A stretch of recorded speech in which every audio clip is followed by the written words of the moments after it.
Good afternoon. Welcome to the Knowing is Growing series of DBS Bank.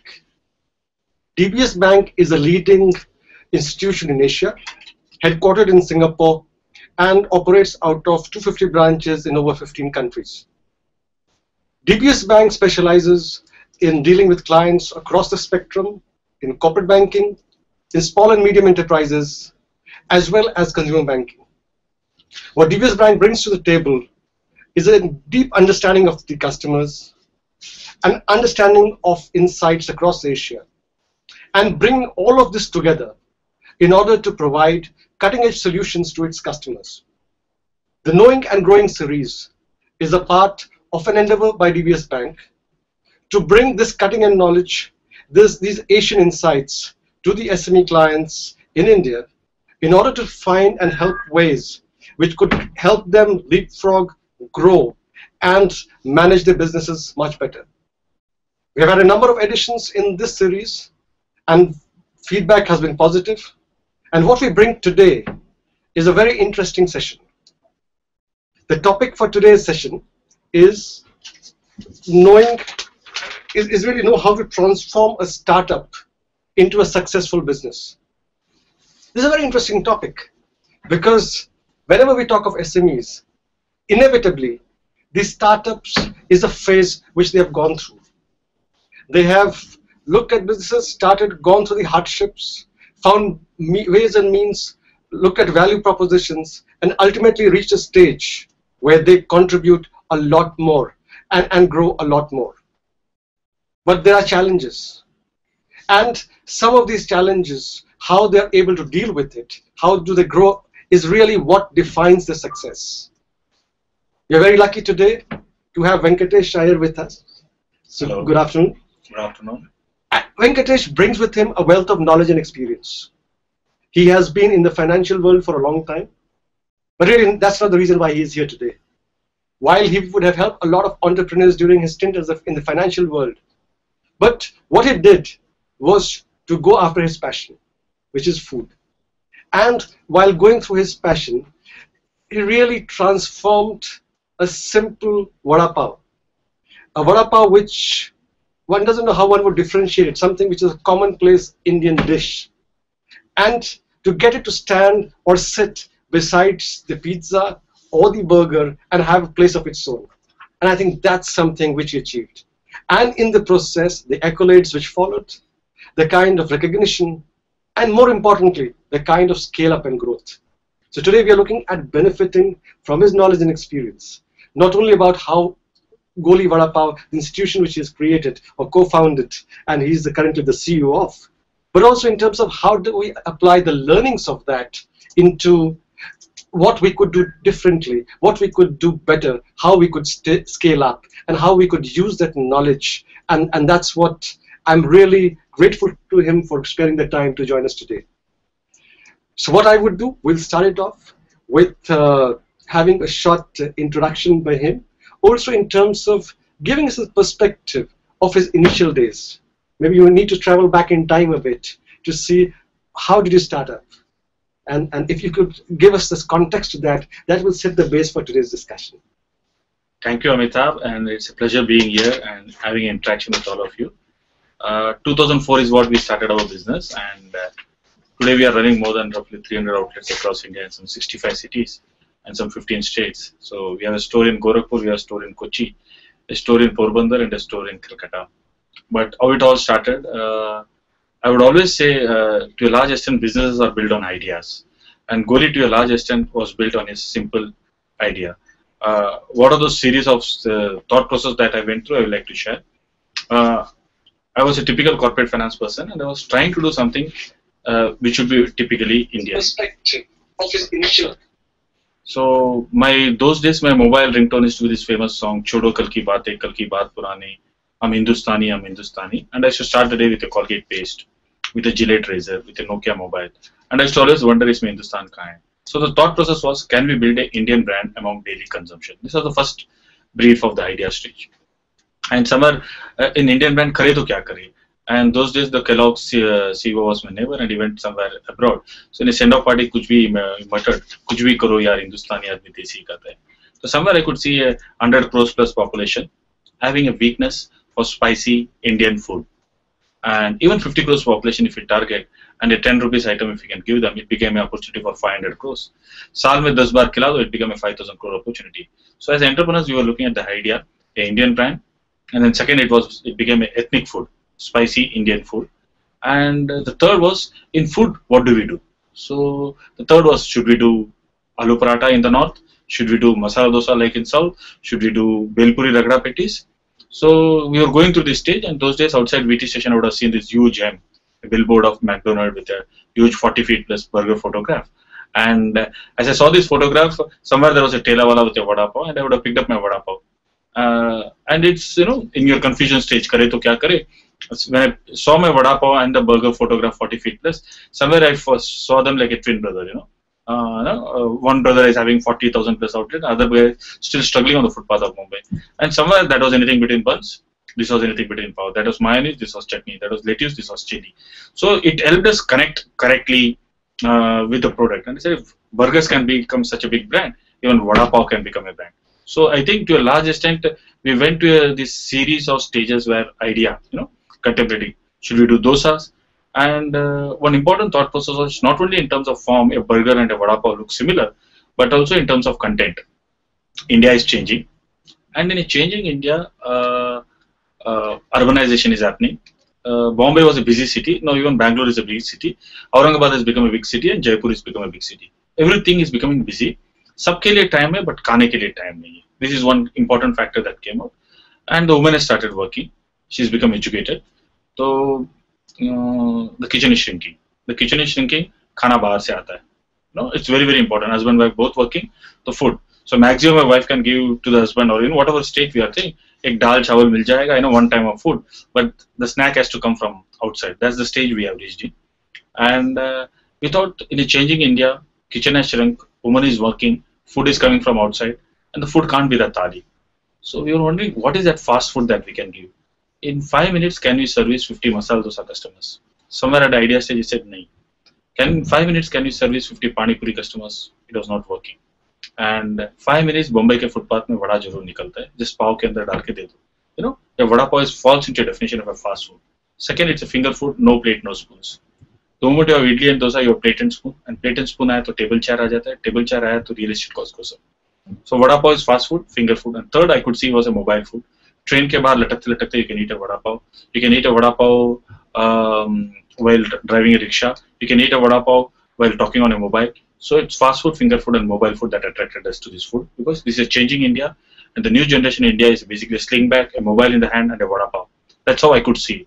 So I think entrepreneurs, more than information, they see more like in the form of a vision or an opportunity. And societies are evolving, and constantly when societies evolve, the consumer reaches to the next level, but the products and services do not keep up to the mark. So as entrepreneurs, we have to always look out in the changing society, and so customer evolution. Are there enough products that fit into their need? That's how this opportunity came about. And a lot of people will say, vada pav, will it run across India at the idea stage? And I never looked at vada pav as vada pav. As entrepreneurs, we should look at not form, but at content. And somewhere what I saw in a vada pav was potato and wheat. And then somehow, so aloo paratha is what potato in the north. Samosa is what potato in the north. Masala dosa is what potato in the south. Lays mein kya hai potato, finger chips. So somewhere I felt potato has got a very universal appeal. And I always used to say, vada pav also contains besan. The coating of the batata vada is a besan. And I always say, Aldiram na thoda sa tel mein besan ko dal diya aur namak laga, it became a 1,000 crore empire. So I found like vada pav is like Amitabh Bachchan. It had all the pull factor. Your business idea, your product should have a pull factor. If you have to push it too much, then it costs a lot of money, a lot of energy is wasted. So at the idea stage only, if you can see a changing society, and in a changing society, the consumers have grown, but the products and services have not grown. I think that's what was important at the idea stage. No, it's very interesting because first and foremost, good that we are not speaking at lunch. Because after so much of food, it would have really very difficult to concentrate. But I think you brought it out very well. What you bring is in terms of how much time it takes at the idea stage to be able to have a proposition which is strong. a proposition which is evolved or built out, which is scalable. And I think that's what you were talking of. And that is the ingredient which can determine whether a startup can become successful in the medium or long term or not.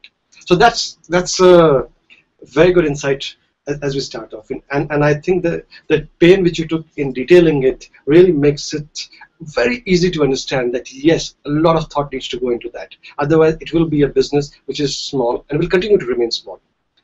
If you look at it, looking forward, I did have a chance to read a little bit about your company. And maybe what I will do, I'll ask you a little more questions about your company, because I think, and then try and bring from there how it is relevant to most of our audience today. So you started off, and what I read, that you started off with about 10 or 15 stores. And then you hit a bit of a stalemate there. So if you could run us through in terms of what were your thoughts as you started building up. So some thoughts around that. So the moment the idea has happened, I see a lot of times people have to spend time on the idea, because the idea is a lot of information, the idea is a lot of intelligence, but ultimately you have to choose which is coming from the heart. I think it's a blend of both the head and the heart. You know, passion comes from heart. You know, like I keep on saying, there is bhakti, there is passion, there is jnana, that is knowledge, and there is karma, that is action. So we have this Indian philosophy, you know, bhakti, jnana, and karma in Vajagovindam. So the same way, business also has to have passion. Business also has to have jnana, knowledge, it's intelligence, and business also has to have action, karma, which is what we say. So after that information and the passion, when you start doing the action, the reality strikes you. And when we had this 10-15 stores, the sales were very good. Customers liked our business, and they said Goli, you know, the Goli Vada Pav, what we call that. And one thing that suddenly hit us was one central kitchen and 15 stores. The product didn't have a shelf life. It was made in kitchen by 50 people. And by the time it reached the store by evening, the product used to get perishable. So wastage used to kill our business. Second was pilferage. Ek goli ka do goli bana dete. They used to make 2 goli out of a single vada. So pilferage was also killing our business. And third was non-standardization. Cooks were making our business. If the cook ran away, the taste used to change. So somewhere I felt, as entrepreneurs, the reality started writing, and because of which my banker was a little upset. So saying everything is good, sales is happening, but what happens to your profitability? Wastage, pilferage, and standardization. That's the stage we said, okay, business is going through 2 stages. You know, a lot of times entrepreneurs get involved with the operations and they get overwhelmed. You know, paisa collect karna hai, bank mein deposit karna hai, franchising karna hai, vendor se jaake maal lena hai, production karna hai, HR karna hai. Suddenly I thought, I and my co-founders are there. I handed over my operations to my co-founder and moved into exploration. What is it? Exploration. I said, the business is stuck. Wastage, pilferage is killing the business. Standardization is affecting the business. Let me explore. That's what I call business are some stage exploration, some stage of operations. We have been taught in our MBA colleges and all, mostly operations. But there is some amount of Vasco da Gama, there is some amount of Columbus that you have to keep on doing when you start new businesses. So I started looking out for technology. And I went to most probably Hamul and tried using the ultraviolet rays. I went to maybe Lays and tried the nitrogen gas chamber. And suddenly I didn't have any background of, you know. So suddenly my father used to say, "Itna engineering book pad liya to you would have become an IITian or you would have done something very good with your academics." But I started reading instrumentation. I started reading food technology, searching the web, So somewhere I felt technology is the key differentiator. And I moved out of operations and started exploring with technologies. And then I found the technology. I think that will come to the later part in the stage. So I think exploration and operation is what the most important thing. So give away your operation to the existing people. So what is that one thing that as an entrepreneur you have to do at the product stage that will take you to the next level? You seem to be a popular guest. I can see a host of questions already coming up. But what we will do as a format, we will run through part of the discussion and then we'll go to the questions in about 15-20 minutes. So hold on, get your questions, keep coming, because Venkatesh is here to answer each one of them. But before that, coming back to this story, and I think, so you look at the whole piece, and you said you bring in technology. And again, that's a very important point, because in today's world, when the way it is changing, technology is a key differentiator. Whether it is in the food business, whether it is in chemical business, whether it is in pharmaceutical business, I think the use of technology can give SMEs an edge. And that could differentiate who would grow up and who would not grow up. Forget SMEs. Even individuals today, the way they are operating is changing. Even banks like DBS has to evolve and use technology, and that's a key focus area for us, because technology is key, and what you bring to the table is a universal point. I think embracing technology, the right technology, doing the research which you talked of, so that you know it is suitable, it is relevant, and it will give you the leap up, is something which helps, and this is something which helps you take the next step. So really, from what I understand, is that once you hit that roadblock with pilferage and some of the issues which you brought in new fresh thinking, fresh thought into how do you start taking it forward. And then you started thinking about the franchisee model. So could you run me through in terms of what went through your mind as you went through a franchisee model? See, one thing was very, very clear. As a lot of people work on products. So as a business, you have a product. Then also very important, you should have a design in place. So I had a rough design. My dad used to work for a company called Colgate. And then I had seen this Colgate as a brand. And then there was a contract manufacturer. And then there was a distributor. Then there was a logistics. And there was a retailer. So somewhere I said, as things evolved, what will be the design of our business? So to a large extent, IMD Switzerland did a case study on us, and they called us as the Olo Management Company of India when I went to Switzerland. So I was a little disturbed. So I asked the professor, why do you call me Olo?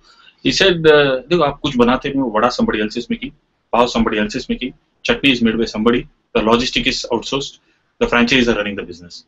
To a large extent, we are owning the business." So the design of the business decides the speed of the business. The design of the business decides this. The design of the car decides the speed of the car. So somewhere, to a large extent in Goli's case, from day one it was very, very clear. We will do a prototype, and as things evolved, things which became difficult, like I found logistic to be difficult, we outsourced the logistic. We had only enough capital for 3 stores, and we knew we wanted to expand. The remaining 12 stores came from franchisees, because the franchisee brings in his investment and his involvement both. We are today running 300 outlets. Some things is in Gorakhpur, something is Kochi. I don't know the rental of Kochi. I don't know the location of the Kochi. I don't know the location of Gorakhpur. I don't know the local municipal authorities there. So somewhere what we said, a franchisee, we have an idea, we have a technology, we have a design of the business. A franchisee is one person who will run the business in the local area. He brings it in his investment. He knows Gorakhpur very well. If you ask me, Aurangabad, which is this particular, I don't know. But there is somebody who's born and brought up in Aurangabad, and he's been there 15 years. He understands the location very well. He understands the municipal corporation. He understands his customers very well. So we said, we will give you the product. We will give you marketing. We will give you a few other things, and you run the business in a local area. That's how franchises went into your evolution. Right. You brought another important point. You brought about outsourcing. I have a question on that.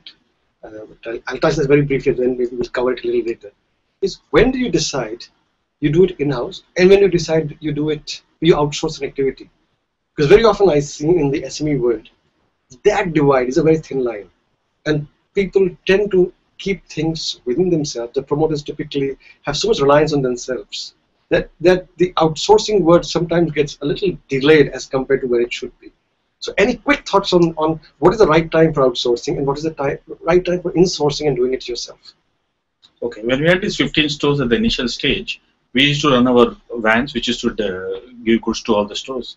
And suddenly, night 2 o'clock, somebody will call up and said, "Gaadi ka pata to gaya." You know, that vehicles, either puncture has happened, or something down has broken, or some octra guy has caught our man, our driver has misbehaved, drunken. So all these issues starts coming. So when you start getting these 2 o'clock phone calls, it's high time that can I handle it? Can my manager handle it? Or is there somebody who can handle it better? And suddenly I said, in Kalyan, Dombivli, Ulhasnagar area, such a small area, we are having so much of problem, 15 stores. We're going to run 300 stores, 500 stores. Gorakhpur, Kochi, how do I handle the logistics? Who will call me from 2 o'clock from Gorakhpur and say where the goods is? I said, let's give it to somebody who's specialized in it, who can handle it much better than us. As organizations evolve, we also delegate. But I think delegation has been internally. Now what has happened over a period of time, organizations over a period of time are doing delegation or tying up with people who can handle it much better than you. So cost effective also, and also in terms of performance. The same way when it came to technology, we had this typical issue where the vadas which you are making had wastage, pilferage and standardization issue. So we looked out for who can be outsourced. I tried the local Udupi cooks, and then suddenly said they didn't have a technology. They will make a small kitchen in Kalyan, a small kitchen in Andheri, maybe a small kitchen in New Bombay, and from there they will make the vadas. But this was the first thought process that came to me. The bakery was already outsourced because I didn't know how to make a pav. So we started looking out for people, and suddenly I bumped into the people who make burgers for McDonald's, which is, Vista Food, which is a multinational American company. And it's basically a joint venture of McDonald Corporation Chicago and OSI Corporation Chicago. And normally brands are big and contract manufacture is small. And Unilever is a big brand and contract manufacturer will be some small contract manufacturer across India. In our case, our brand was 10 stores. The contract manufacturer was a multinational. We went to them and shared our story. And luckily for us, they sent our this entire thing to Chicago, OSI and McDonald. And they said we can become partners. So somewhere, the second stage was to avoid wastage, pilferage and standardization. We outsourced our manufacturing to a party. And they had technology. They had more than 55 years experience in food. They're McDonald's partner. They said, okay, unko humse acha vada banane ko aata hai. So only the formula of vada we started giving to them and they started manufacturing. So this was the second level of outsourcing. Right, right. Okay, moving a bit to the financing side of it. When did the VC start showing interest? What was the stage when the investors started looking at you a little differently? And you started getting those feelers that maybe it's no longer just my business. There are people who are interested, who believe in me, and maybe they're willing to give me money. When did that happen? When? See, I have been a typical, investment banker, and I spent, more than 1989 to 2004, I spent in corporate finance. So my whole objective of this business is, can Vada Pav become a corporate? Can Vada Pav become a brand? Can Vada Pav become a company? Can there be something called ethnic quick service restaurant industry in the country? My whole objective was that after spending 15-20 years in corporate finance, what is my contribution within the country? I said, if after spending 15 years in corporate finance, if I can make Vada Pav a corporate, okay, my lifetime goal is being done. That's the thought process that way. Can Vada Pav find a place among the burgers and pizzas of the world? So funding on day one was there on my mind. And whatever I did was with this objective of making Vada Pav big in the country. Or ethnic wears are a big thing in the country. So day one, it was with funding. So the moment I did the design, I did a national, okay, will investors invest in the design of the business? The moment we got the back end called Vista, it added credibility to the funding sources. So, but the moment you have this kind of technology type, you also have to make some amount of noise. The media started talking about us writing. And suddenly, this became very important. The technology came in, the Vada Pav was like Amitabh Bachchan, the design of the business was good, and some amount of write-up started happening in the local media. And then when it came to fundraising, we also had an option to take money from any politicians, local builders. But somewhere the thought process was, you want to corporatize Vada Pav. From where will you take the money? And the moment the technology happened and the media started writing, a lot of investors started coming. It was in 2007. And the first round of funding, we took it most probably from a person who had a IIT, IIM kind of background and all. And so his name is Mr. Jerry Rao, and he was a Citibank MD. I said, if a Citibank MD invests in Vada Pav, then Vada Pav will get credibility. So it's very, very important that what is it that your goal? You want to make personal money or you want to build up a business? So I think this was very, very clear on our mind from day. And tell me something in terms of from your funding, as you said, from day one you were clear on from a funding standpoint. What was it you were looking at? Equity funding, debt funding? What was your yardstick to see what fund should fuel your growth? Yeah, when we started this entire thing, we started with our own capital. Then as our own capital started draining, we borrowed money from friends and relatives. Normally as entrepreneur, पहला आपका क्या हो जाता है? PF gratuity saturated if you have been working somewhere. Then your gold gets pawned, your shares get sold. Then slowly you go to the bank and take money, and then your house is mortgaged. So we went through that stage, and then we realized that we are building a brand, and bankers are asking us security. So I said, just because a banker wants a security, I'm not going to go and invest some 5 odd crores or 10 odd crores in a plant and machinery. Just because a banker wants security, I'm not going to invest in 20 trucks for logistics. So what also happens is that to some extent entrepreneurs have a design. So I stuck to my design, and I found that the bankers are asking security. And security, I thought I had to build up a big plant, and nobody was willing to give a brand. And they said, what is a brand? Vada Pav brand. Who is willing? So somehow the VCs and the PEs were the people who understood the brand business, who understood how it was.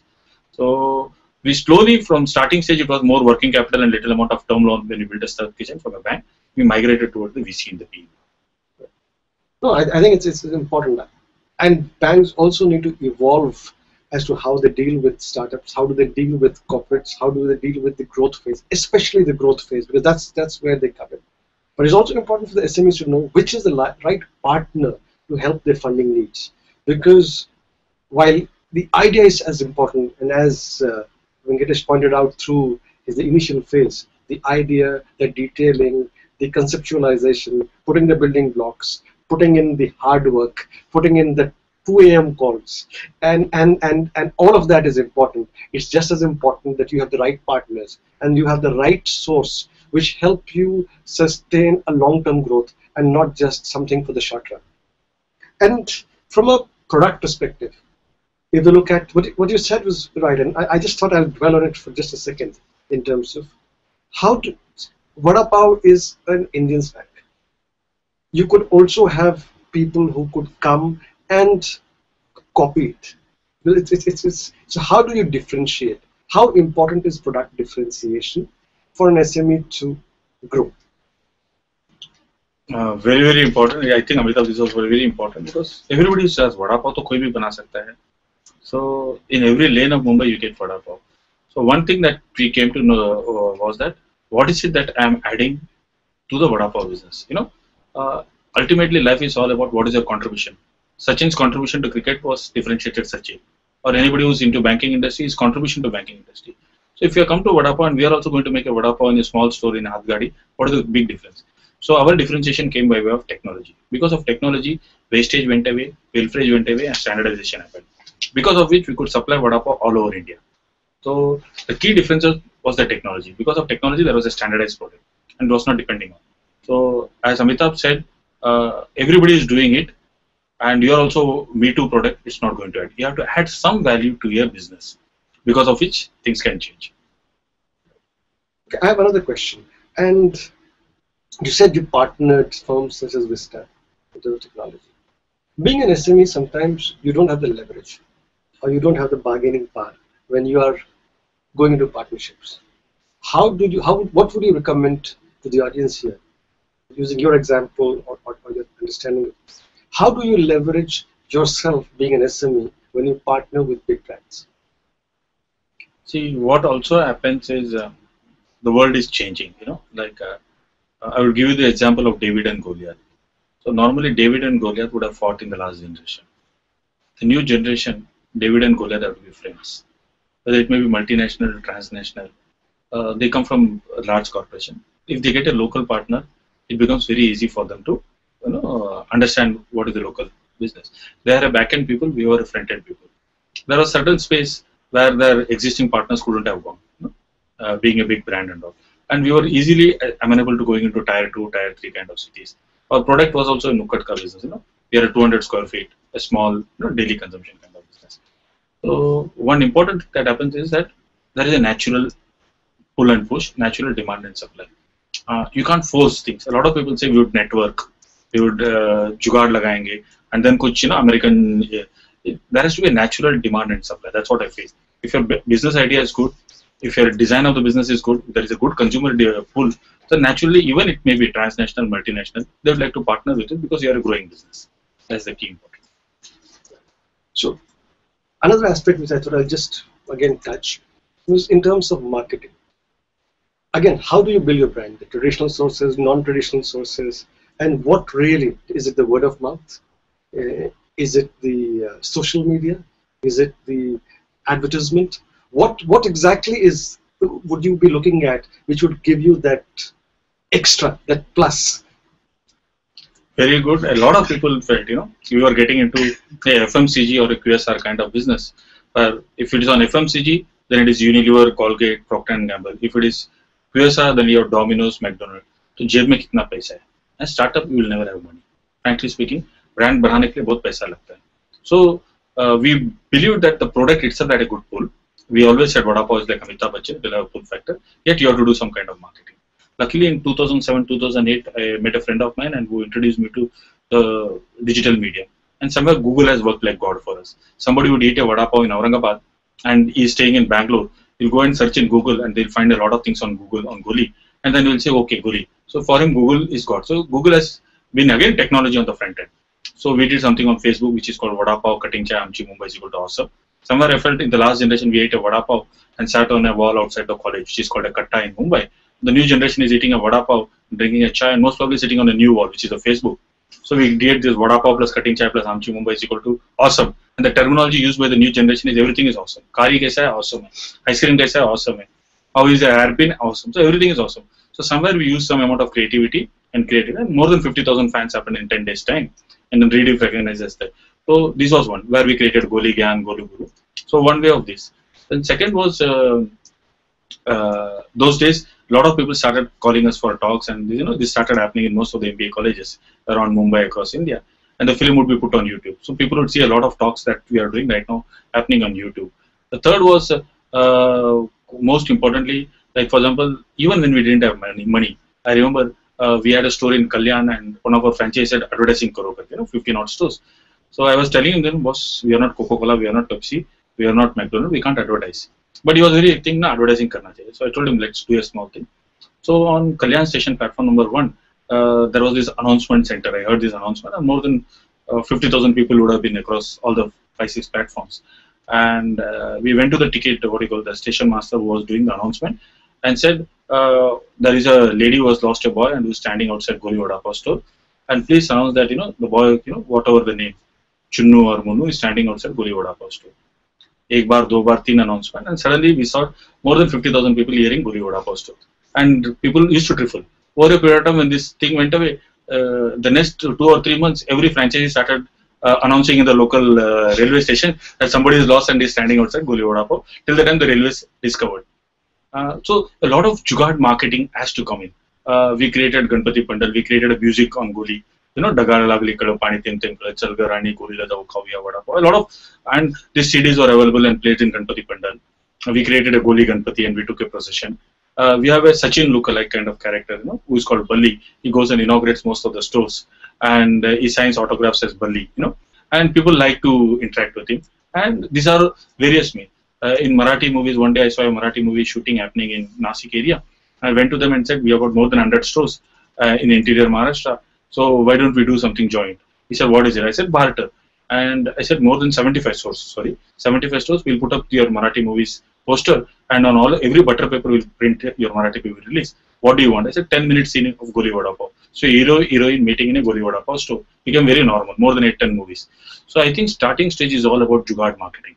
You don't get the bandwidth, you have to use creativity and get the attention.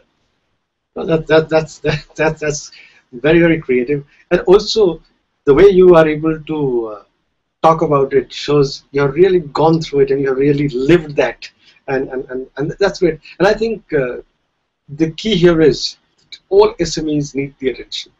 They need all the attention in different ways with the right target audience. Selecting the right target audience, connecting with them, and being able to become relevant and position yourself or present yourself does make an impact on how you are successful in the scale-up phase. So I did hear from you from a connect with the audience which you looked at.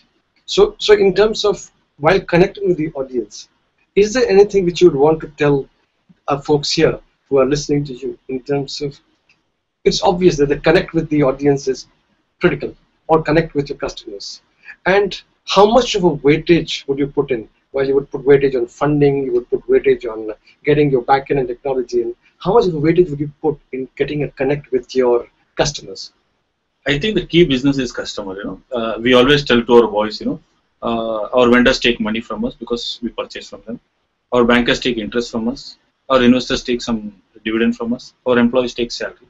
Ultimately, who pays the bill is the customer. So the customer is the one who is going to bring in the money. So any business is the customer connect. To a large extent, whatever we did, whether it be on the product, whether it may be on the pricing, whether it may be on the promotion, with customers in mind. Like I will tell you very, very important thing those days which we would have done vis-a-vis customer connection. Mumbai has got this typical music, which is the railway station. Platform number 4 की गाड़ी platform number 6 पे जा रही है, कृपया यात्रियों से निवेदन है कि प्लेटफॉर्म नंबर 6 पे चले जाइए. Somewhere I recorded it and started playing it in Coimbatore, Bangalore, Kochi, Gorakhpur. The consumers connected it. Oh, ये मुंबई से आया हुआ product. The poster is to be gateway of India. The poster is to be of Bollywood. So Vada Pav comes from where? Mumbai. And how does Mumbai live? A small store in Gorakhpur, a small store in Chhattisgarh, a small store in Raipur or in Indore. But platform number 4 की गाड़ी platform number 6 पे जा रही है, कृपया यात्रियों से निवेदन है कि platform number 6. There's a split, consumers connected. This is Mumbai. Oh, this is Gateway of India. This is Bollywood. I think that's where the most and the key important. Fair enough. I know the journey you have moved a fair distance, and I'm sure you have got a lot more scale up to do from where you are today. And you've won a lot of awards as well. And I think those awards, how important are those awards for you as a morale booster, as something to showcase to your customers? How important are those awards? Yeah. See, in our case, what was happening is that people are not accepting vada pav as a business. बोलता है वड़ा पाव हाथ गाड़ी में बनता है, वड़ा पाव थोड़ी business होता है. कल बोलेगा सिंगदाना और कुरमुरा का बिजनेस करोगे. That was the kind of always criticism used to come, and we were fighting this, and we were saying vada pav is a serious business. Vada pav is an ethnic QSR. So when Indian School of Business did a case study, it was very validation for me. ISB doing a case study. When IMD Switzerland did a case study, it was. When Harvard did a case study, it was important. And Coca-Cola gave us an award. They gave it to Domino's for the international category. They gave it to Goli Vada. So all these awards and things definitely helped us in consolidating that Vada Pav is a serious business.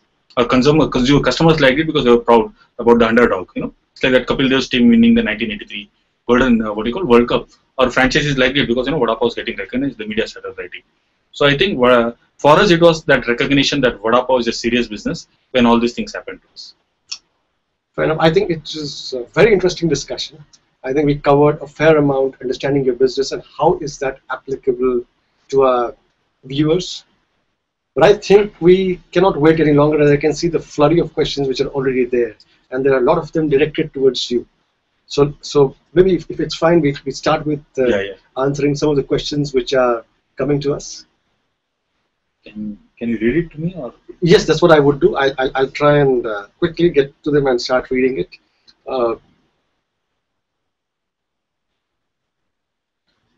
First question is it important to get outside investment to scale up, or one can expect to scale up by bootstrapping, etc.? I think bootstrapping, I gave you fairly good examples of, the design of the business was such that we had limited capital, and we are also very, very clear. From here, if we have to run stores, 300 or 500 stores across India, we wanted somebody to invest money in his store. So the franchising was one way of, he's funding his business and he's running the business. And what is it that you're giving to your franchisee? It was very, very clear. For 500 odd stores, we'll buy the potato, we'll buy the besan, we'll buy the oil. That is bulk buying ka benefit hum hamare franchisee ko denge. Technology will come in and technology ko use karenge, because technology cannot be done for a single store. For 500 odd stores, we have this tie-up with this American company. Technology. Tomorrow when we do marketing and billing or any other thing, we are doing bulk marketing. So bulk buying and bulk selling is a cornerstone of the business. So that's why bootstrapping is important. Even the advertising and all marketing, whatever it did, was bootstrapping. Announcement at railway stations, using Bully as a strategy, barter exchange with films. So bootstrapping is the key factor at the starting stage. I have another question in terms of, does DBS give loans to small startups easily? That, I guess, is a question I can answer. As you mentioned, the banks are in the business of giving loans. So DBS Bank is also looking at how we would fund and how we would support our entrepreneurs. It's not only about loans, and it's about providing a banking platform, the trade solutions, the FX solutions, structuring those solutions. But often, as I said, it is at times you struggle, because clearly understanding a brand, understanding an idea, sometimes the venture capitalists, the PE players are a little better because you're looking at a business from an idea perspective. But as DBS Bank, we do have an account called Entrepreneurs Account, which we look at to try and support entrepreneurs. But really, it's about having the right partner, a mix of equity, a mix of debt, which will help or drive the growth. Okay, moving to the next question. India as a market is known to be much harder compared to US. Several startups in US have scaled tremendously in the first 2 years. For India, it seems to take much longer. Do you agree with that?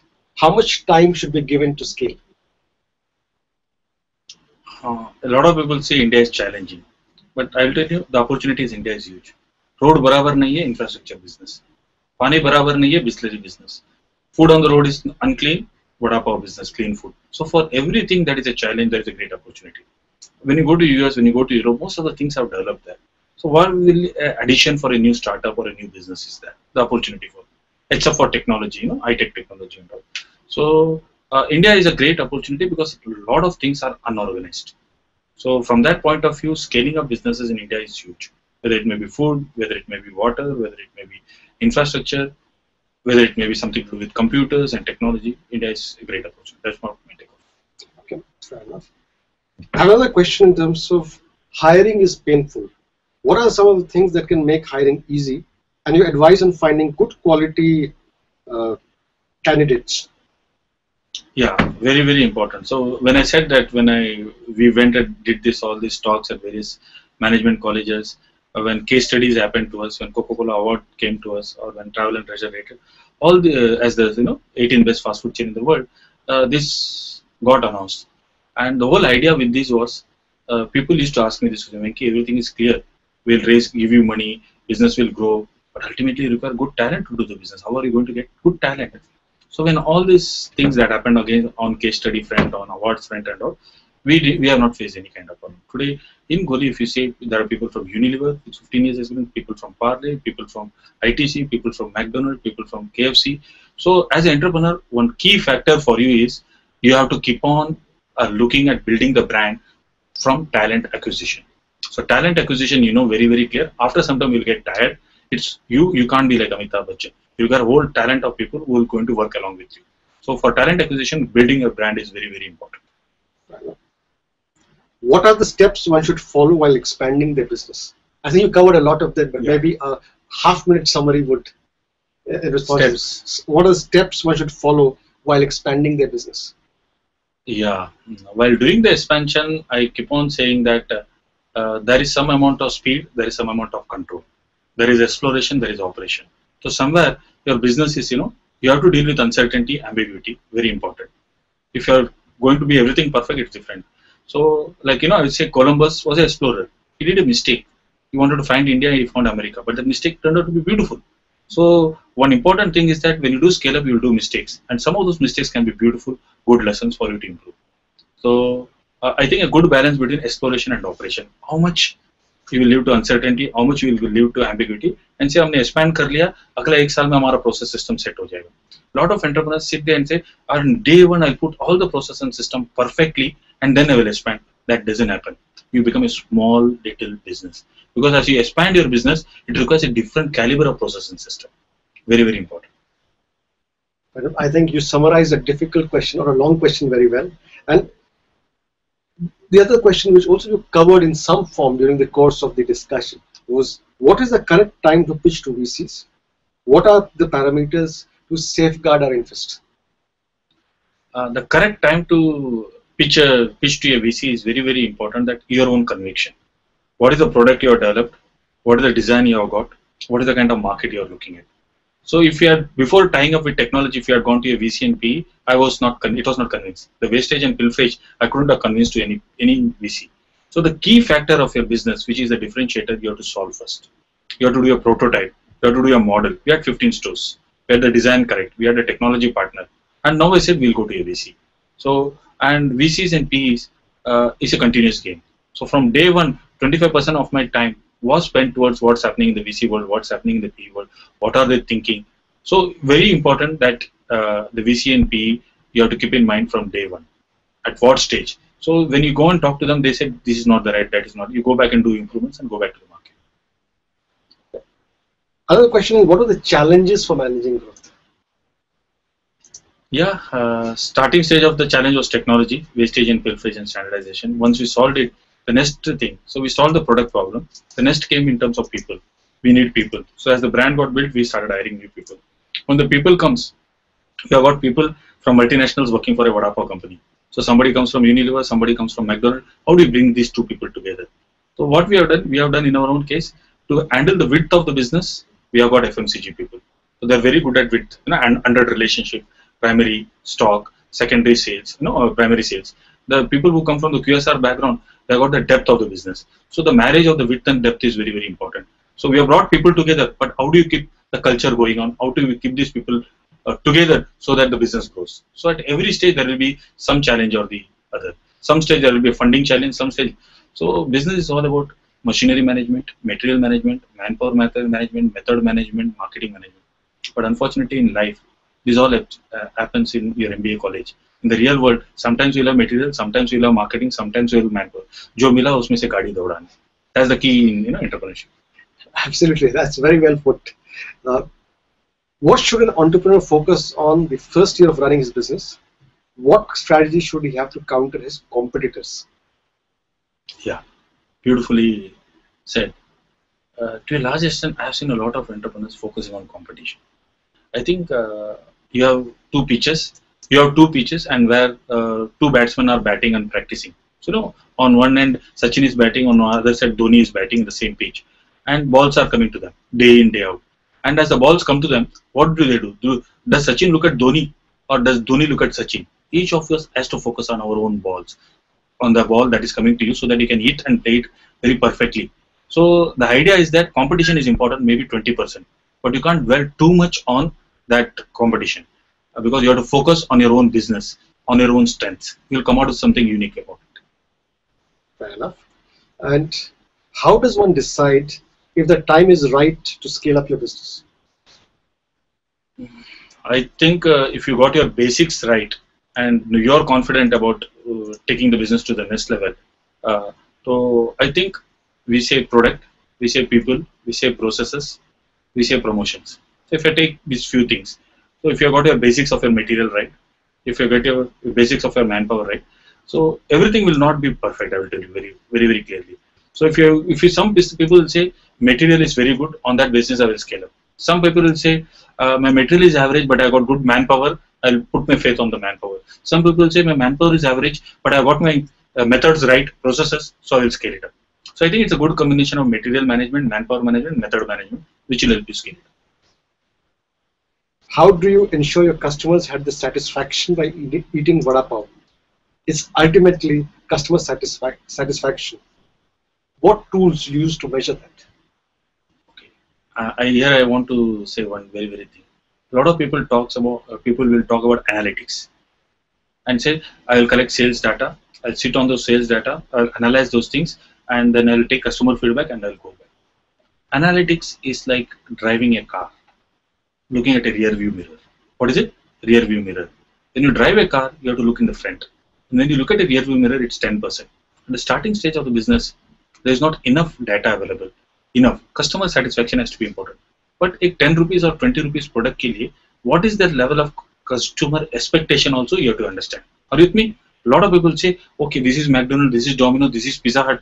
ये सब वो लोग कर रहे, ये सब करके फिर मैं आगे expand करूँगा. Not possible. You are selling a 15 rupee, 10 rupee product. What is it that a customer expects from vada pav? If this is what he is expecting, then this is what I will give it to you. So I think customer satisfaction is very important, but it varies from time to time. The next stage of growth, we are putting on the processes, and that's where the customer satisfaction and all will go into the depth.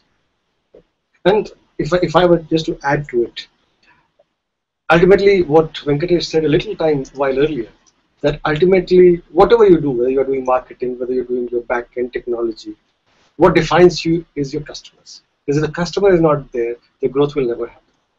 So having a satisfied customer is key. The question is that what is it that satisfies your customers? What metrics which is relevant to your business? You said whether it's a 10 rupee product, is it different? Whether it's a high-end product, is it different? So choosing the right metrics, the right tool is just as important as, because if you don't measure the right metric, you will not get the right results.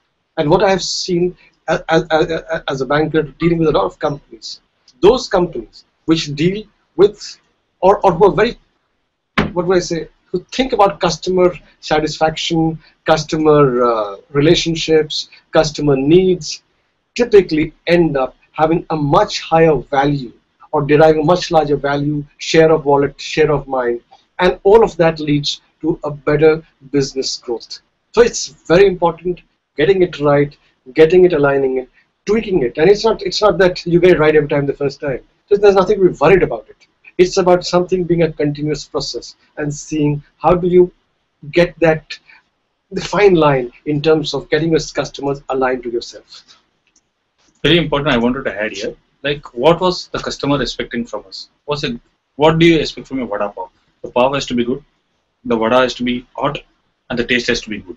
So we focus on the taste. The product taste that I said in our case, the taste of the product made the product run. So we decided we'll focus on the taste first. We couldn't give you air conditioned store. We couldn't give this excellent trained manpower to our franchisees at the starting stage of the business.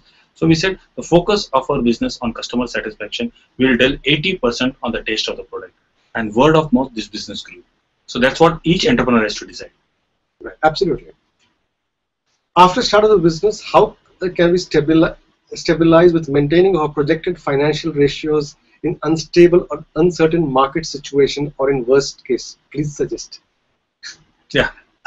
Maybe I'll take this question. It's in my view, what he said a little while earlier, focus on your business.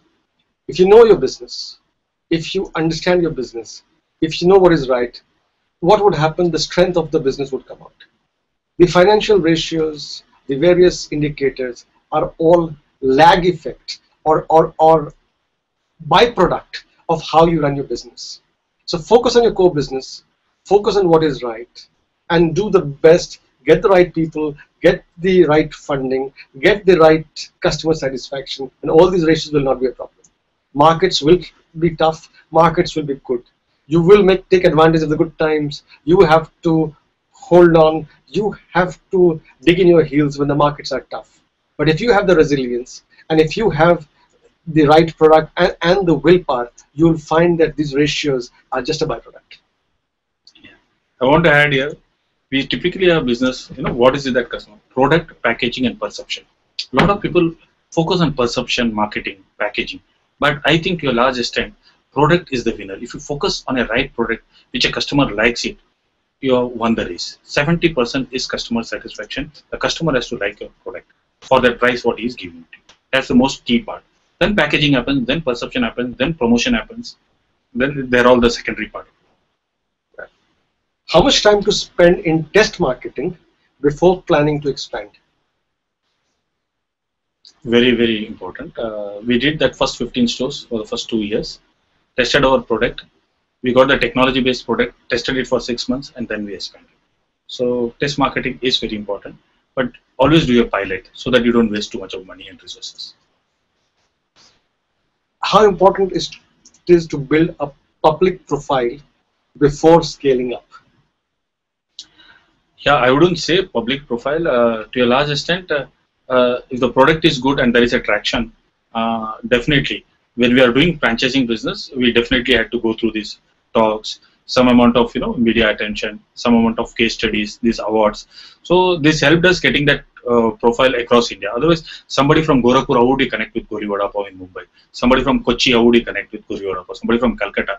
So the profile of the organization is very, very important. Not the individual, but the organization as such, the company as such is very, very important. Otherwise, people will find it difficult to believe and connect it. Should one create and replicate a growth model or encourage local customization as a footprint expands? I want to understand it. Okay. From what I understand from the question is that when you're growing and you're building a franchise as you are, so you said you started with Mumbai, then you went to, say, Bangalore, then you went to other parts, you may go overseas.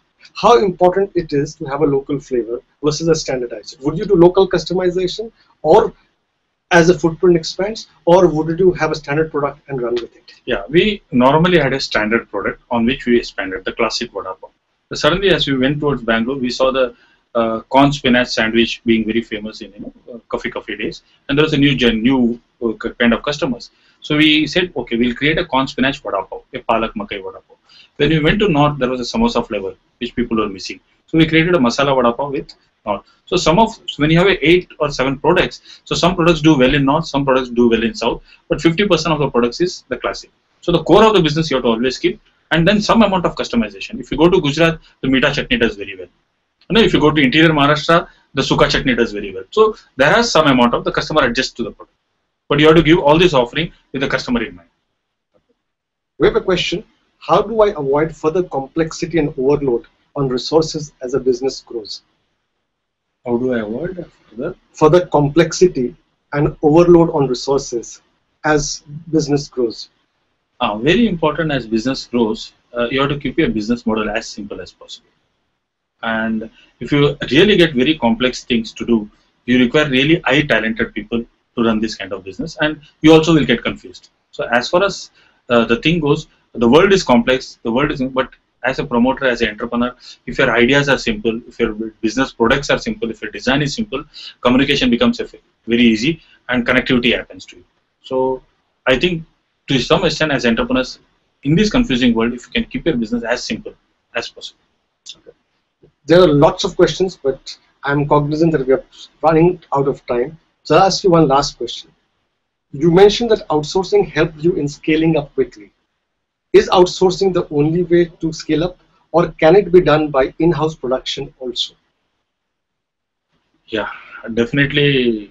People have a lot of companies have become successful in the last generation by doing it everything themselves. But today the world has become very competitive. Costs have become very competitive. So when the product has to be competitive, it's better to go to the marketplace and let the first person do the product for you. Cost is also very important. He's not only buying for you, he's going to buy for 10 other people. So cost also becomes very important. So from a product quality and a cost perspective, outsourcing is one of the best solution, which helps you grow fast. That's my thought process. The last generation did everything in-house. It requires a lot of resources, a lot of energy, a lot of manpower. Yeah, absolutely. And I kind of agree with you. See, in-house is been the traditional way. So will in-house go away? The answer is no. I would think that in-house, as an SME, you cannot outsource everything. You don't have the means, you don't have the resources to do that. So in-house is going to remain an important component, important part. The question for you is that, is there something which you choose, which you pick, which you can outsource? And as you mentioned at the early part of the discussion, something where there are specialists who could do a better job at a price which is manageable. And that is where you start looking at outsourcing and focusing on your core business. So it is always going to be a combination of insourcing and outsourcing, and having the right mix of outsourcing can just give a business that extra spin or an extra edge. So with that, I think it's been an excellent session. And Venkatesh, as I said, I knew that the audience would love the session and pepper with you a lot of questions. And that's exactly what has happened. And in this series of Knowing is Growing, I hope that you have found it useful to see how the startups which you are running with could scale up into successful business. There are a lot of things, a lot of ways to do that. One of the ways, and with a lot of examples from a consumer industry, from a franchisee industry, is what Venkatesh has been sharing. But really for you, it is about choosing the right model, and whichever industry you are in, it's about knowing your customer, it's about the hard work initially, it's about having the right partners, whether it is outsourcing, insourcing, whether it is the right venture capitalist, whether it is the right banker. And it is about getting that value proposition. As Venkatesh mentioned, the right product, having the right product, having at a right price, and it is about then scaling up in a manner with the right resources so that you don't falter at the time of growth. And if you have some of these ironed out, thought through, the key is then execution. And I think what Goli Vada Pav brings to the table is an excellent execution. An execution coupled with the idea, coupled with the whole ecosystem which they created. And that's what is success. And I wish all of you every success. Thank you for the time, and good afternoon. Thanks a lot.